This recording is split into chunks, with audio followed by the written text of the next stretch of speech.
Réussir son épreuve de SVT, sujet d'entraînement numéro 2. Dans cette vidéo, nous allons faire un sujet de brevet de SVT ensemble. Si c'est la première vidéo de révision que vous regardez, je vous conseille d'aller faire un tour sur celle-ci en premier. Elle vous permettra d'avoir en tête les modalités de l'épreuve.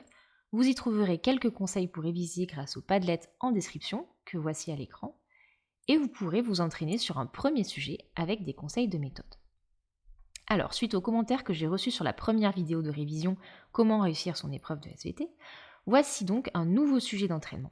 Le sujet qui m'a été demandé est celui-ci, les conséquences d'une espèce invasive sur la biodiversité. Il s'agit du sujet qui est sorti en 2020 en Polynésie. Vous pouvez le récupérer sur mon Padlet dans cette colonne, je vous mets le lien en description.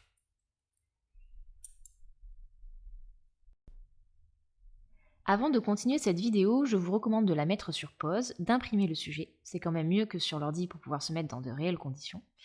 Et pensez également à vous chronométrer 30 minutes pour le faire. Vous reviendrez après pour voir la correction.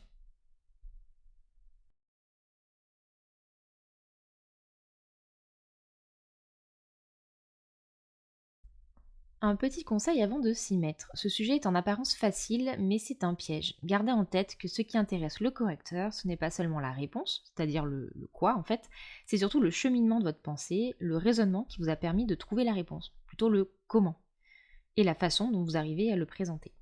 Alors attention, en SVT, il est fréquent que les questions soient liées les unes aux autres, donc on les fait dans l'ordre autant que possible et on s'appuie sur les questions précédentes pour faire celles d'après. Allez, c'est parti.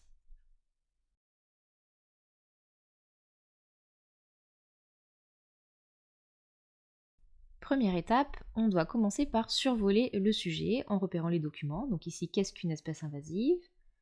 Ensuite, nous avons document 2, la tortue de Floride. On regarde aussi les questions et les barèmes. Donc question 1, elle sera sur 3 points, donc une petite question. Ensuite, la question 2, juste après, celle-ci, elle va être sur 4 points. Donc on sait déjà qu'on devra développer un petit peu plus en s'appuyant sur les documents 1 et 2.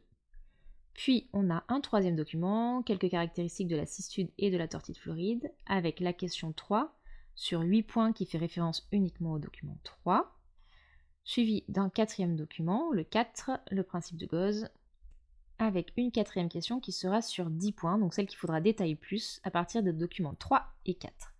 Donc maintenant, deuxième étape, on y va.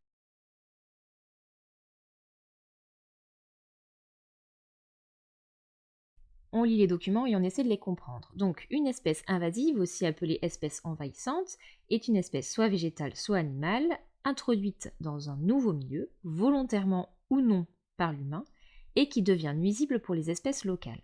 Elle est originaire d'un pays étranger et menace la biodiversité locale et l'environnement là où elle s'est implantée.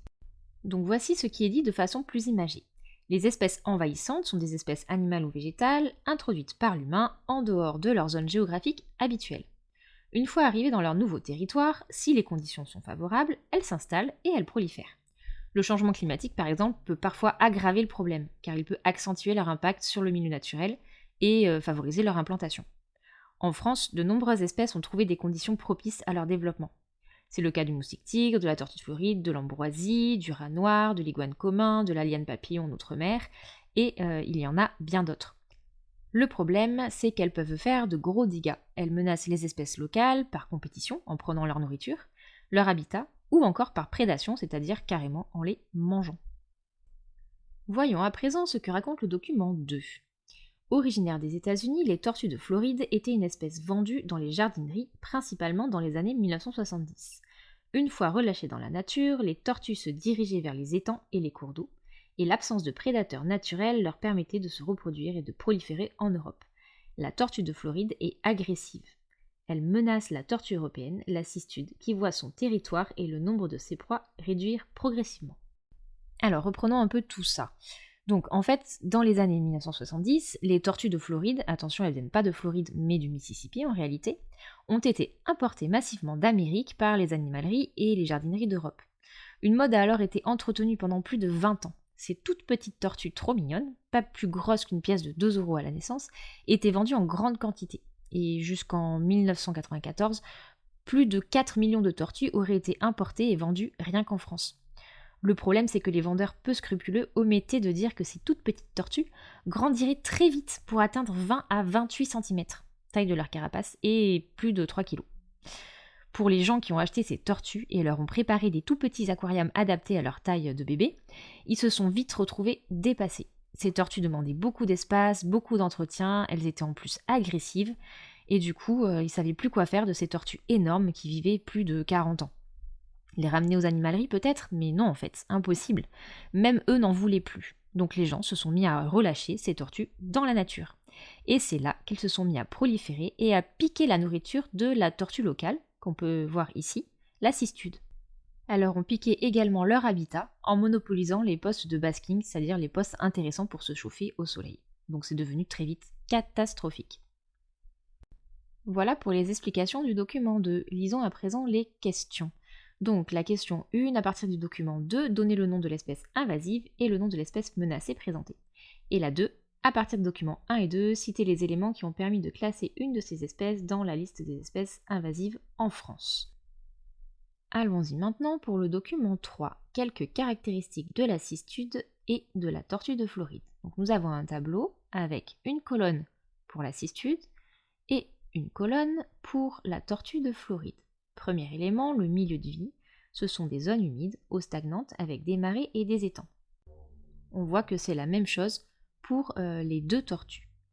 Voyons à présent l'alimentation. Poissons morts, vers, têtards, crustacés, c'est la même chose dans les deux cas. Pour la maturité sexuelle maintenant, c'est-à-dire l'âge à partir duquel la tortue va commencer à se reproduire. C'est 10 à 15 ans selon le sexe et 5 ans environ pour la tortue de Floride. Et maintenant, pour le nombre d'œufs par ponte, c'est entre 3 et 9 pour la cistude et entre 2 et 20 pour la tortue de Floride. On commence du coup à comprendre comment la tortue de Floride va pouvoir se reproduire beaucoup plus rapidement et proliférer plus vite. On peut lire ensuite la question juste en dessous. À partir du document 3, comparer les caractéristiques de la cistude et de la tortue de Floride. Passons maintenant au document 4, le principe de Gauss. Donc en écologie, on estime que deux espèces ne peuvent occuper un même milieu de vie durablement. En effet, il en résulte une compétition et les lois de la sélection naturelle tendent à favoriser celle qui est le mieux adaptée, c'est-à-dire celle qui dans les conditions peut se reproduire le plus efficacement. Question 4. À partir des documents 3 et 4, expliquez en quoi l'introduction de la tortue de Floride représente une menace pour les cistudes en Europe. Voilà, maintenant qu'on a pris le temps de lire tous les documents, de les comprendre et de lire les questions qui étaient associées, c'est parti pour rédiger chacune des réponses.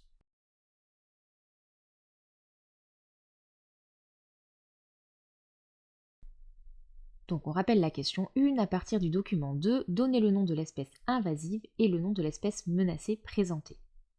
Bien, donc je pense que là, en lisant le document 1, on a pu comprendre ce que c'était qu'une espèce invasive. Donc l'espèce invasive, c'est la tortue de Floride. Elle provient des États-Unis et elle est devenue invasive en Europe. Et l'espèce menacée, du coup, c'est la cistude d'Europe. Il s'agit d'une espèce indigène, ou on peut dire aussi une espèce locale. Passons à la question d'après. Donc la question d'après, on avait besoin des deux documents. À partir des documents 1 et 2, citez les éléments qui ont permis de classer une de ces espèces, donc du coup là c'est la tortue de Floride, dans la liste des espèces invasives en France. Pour ça, on va prendre les deux documents en même temps et on va relever les informations importantes à chaque fois. Premier élément, l'espèce doit être envahissante pour faire partie des espèces invasives. C'est bien le cas pour la tortue de Floride puisqu'elle se reproduit et prolifère en Europe. Deuxième élément que l'on peut repérer, donc toujours en regardant le document 1 en premier, c'est une espèce soit végétale soit animale. Bon, les tortues c'est des espèces animales, donc c'est toujours bon, on est bien dans la définition. Ensuite, l'espèce doit être introduite dans un nouveau milieu. Là c'est le cas, la tortue de Floride a été introduite en Europe, c'est bien un nouveau milieu. Ensuite, elle doit être introduite par l'être humain, volontairement ou non. C'est le cas pour la tortue de Floride puisqu'elle a été introduite dans des jardineries dans les années 1970 et relâchée dans la nature par la suite. Ensuite, l'espèce doit être nuisible pour les espèces locales et elle doit menacer la biodiversité locale et l'environnement où elle s'est implantée. C'est toujours le cas pour la tortue de Floride, puisqu'elle menace la tortue européenne, la cistude, qui voit son territoire et le nombre de ses proies réduire progressivement. Dernier point, elle doit être originaire d'un pays étranger, et c'est bien le cas puisqu'elle est originaire des États-Unis. Il ne nous reste plus qu'à rédiger notre réponse. On voit que notre question est sur 4 points, donc si on a relevé 4 éléments importants, c'est plutôt bon signe. Voilà comment on peut rédiger. Donc 4 éléments importants ont permis de classer la tortue de Floride parmi les espèces invasives. Premier point, une espèce invasive est originaire d'un pays étranger et elle est introduite dans un nouveau milieu. Donc on précise, pour la tortue de Floride, elle est originaire des États-Unis et implantée en Europe. Deuxième point, elle est envahissante. C'est le cas de la tortue de Floride qui se reproduit et prolifère rapidement en Europe faute de prédateurs. Troisième point, elle est introduite par l'humain. La tortue de Floride a été vendue dans les jardineries en Europe puis relâchée dans le milieu naturel. Donc elle a bien été introduite par l'humain. Et dernier point, elle devient nuisible pour les espèces locales, elle menace la biodiversité locale et l'environnement. La tortue de Floride est nuisible pour la cistude, en se nourrissant des mêmes proies et en se développant dans le même milieu. Voilà, donc là on a bien rédigé notre question, on a bien 4 points importants, donc a priori on n'a rien oublié, et on peut passer à la suite. Question 3, à partir du document 3, comparez les caractéristiques de la cistude et de la tortue de Floride. Alors cette question est sur 8 points, donc il va forcément falloir détailler un petit peu, et il y a un piège, qui est vraiment tout bête, mais dans lequel on a tendance à tomber très facilement. Comparer, c'est donner les points communs et les différences, et pas que les différences. On voit qu'on a 4 lignes, milieu de vie, alimentation, maturité sexuelle, nombre d'œufs par ponte. Du coup, on a bien 8 cases, et comme par hasard, la question 3 est sur 8 points, donc a priori, on va savoir quoi mettre. On a vu que les milieux de vie étaient identiques, l'alimentation aussi, et que la maturité sexuelle et le nombre d'œufs par ponte étaient différents. On ne va pas se contenter d'écrire ça, on a des chiffres. Donc quand on a des chiffres, on essaie de les manipuler un petit peu, pas juste dire que c'est différent, mais dire en quoi c'est différent. On peut prendre 15 ans et 5 ans et faire un petit calcul rapide, 3 x 5, 15. Donc, on est en train de voir que la tortue de Floride a sa maturité sexuelle qui arrive 3 fois plus tôt que celle de la cistude. Et pour les nombres d'œufs par contre, on peut aussi un petit peu manipuler les chiffres. On peut prendre le chiffre le plus bas pour la cistude, le plus élevé pour la tortue de Floride pour avoir l'écart maximal. Et 3 x 7, 21, donc on a à peu près 7 fois plus d'œufs pour la tortue de Floride. On peut à présent rédiger notre réponse. Donc la cistude et la tortue de Floride ont les mêmes milieux de vie. Zone humide, comme les eaux stagnantes. Elles ont la même alimentation, poissons morts, vers, têtards, crustacés. En revanche, ces deux espèces diffèrent sur leur maturité sexuelle, qui a lieu 2 à 3 fois plus tôt pour la tortue de Floride que pour la cistude. Elles diffèrent également sur le nombre d'œufs par ponte, celui-ci étant jusqu'à 7 fois supérieur pour la tortue de Floride. Nous pouvons à présent passer à la dernière question. À partir des documents 3 et 4, expliquez en quoi l'introduction de la tortue de Floride représente une menace pour les cistudes d'Europe. Cette question est sur 10 points, c'est celle qu'il va falloir détailler le plus. Donc si vous écrivez juste, c'est facile, la tortue de Floride pique la bouffe de la tortue d'Europe, et pique également le milieu de vie, là, vous imaginez bien que vous n'allez pas avoir vos 10 points. Donc il va falloir être beaucoup plus précis que ça. Alors comment on fait? Parce que c'est super dur d'apprendre à détailler les réponses. Il faut un développement précis, avec une démarche d'investigation. Et dans ce développement, vous allez exposer vos arguments en citant les documents et en utilisant un maximum de connecteurs logiques. Pour vous aider à argumenter, vous pouvez utiliser les 3 fameuses étapes que vous voyez depuis la 6e. Donc en premier, ce serait « je vois que » ou « je constate que ». Donc là, vous expliquez la première étape, ce que vous avez vu avec les questions précédentes. « Or, je sais que » ou « j'ai appris que », ça c'est la 2e étape. Donc on va mettre du lien entre la première et la 2e étape. Et enfin, une fois qu'on a fait le lien entre les deux, on peut alors passer à la dernière étape. On peut en déduire que, donc grâce à tout ce qu'on a dit au-dessus, on donne le résultat final, l'analyse finale. Alors c'est parti. À l'aide du document 3, nous avons constaté que la tortue de Floride a le même milieu de vie et la même alimentation que la cistude.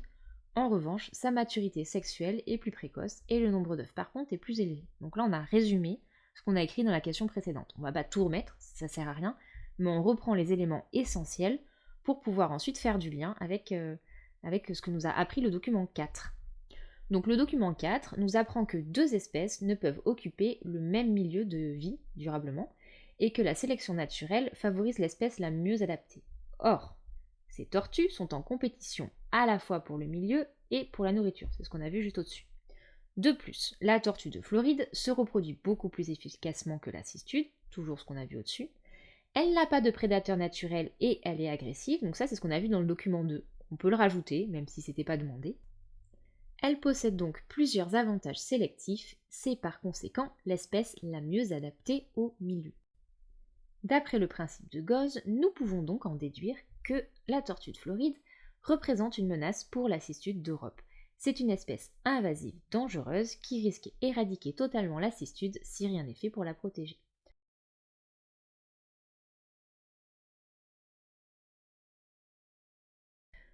Voilà, nous avons terminé, il n'y a plus qu'à relire l'ensemble pour être sûr d'avoir des phrases cohérentes, françaises, où on n'a pas oublié un verbe par-ci par-là, ou quelques petites fautes d'orthographe qui traînent. Voilà, on a terminé et vous voyez que ça fait 15 minutes dans lesquelles on a eu le temps de bien décortiquer le sujet et de bien le comprendre. Il faut évidemment prendre en compte le temps d'écriture qu'il n'y a pas ici, donc on peut facilement rajouter 15 minutes de plus. Voilà, j'espère que ce sujet d'entraînement vous aura permis de bien comprendre la méthode et que vous verrez à présent la tortue de Floride un peu différemment.